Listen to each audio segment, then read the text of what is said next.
قیامت برپا ہو، اور اگر قیامت سچ مچ ہو بھی اور میں اپنے پروردگار کی طرف لوٹایا بھی جاؤں تو میرے لیے اس کے ہاں بھی خوشحالی ہوگی۔ پس کافر جو کچھ کیا کرتے ہیں وہ ہم ضرور ان کو جتائیں گے اور ان کو سخت عذاب کا مزہ چکھائیں گے۔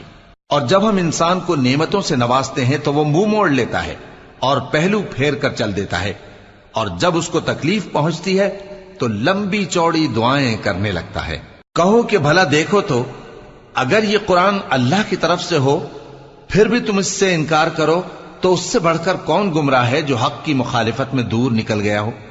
ہم ان قریب ان کو اطراف عالم میں بھی اور خود ان کی ذات میں بھی اپنی نشانیاں دکھائیں گے، یہاں تک کہ ان پر ظاہر ہو جائے گا کہ قرآن حق ہے۔